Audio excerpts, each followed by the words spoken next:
Nagsisimula na maglinis ang mga residenteng naapektuhan ng hagupit ng bagyong Uwan sa probinsya ng Quezon. Sa Tagkawayan, tinatanggal na ang mga nabuwal na puno at poste ng kuryente na humambalang sa ilang kalsada. Unti-unti na rin naibabalik sa ilang lugar ang supply ng kuryente, tubig at linya ng komunikasyon.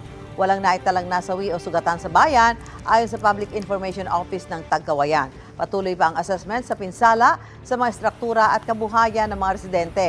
Matapos naman ang malawakang clearing operations, nadaraanan na ang maraming kalsada sa Albay 3rd District.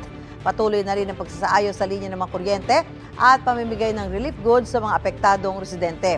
Nagsagawa na rin ng clearing operations sa ilang lugar sa Iloilo City na matinding naapektuhan ng bagyong Uwan.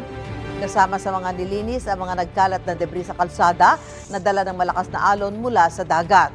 Patuloy naman ang pagsusuri ng mga otoridad sa bilang ng mga naapektuhang residente at nasirang bahay.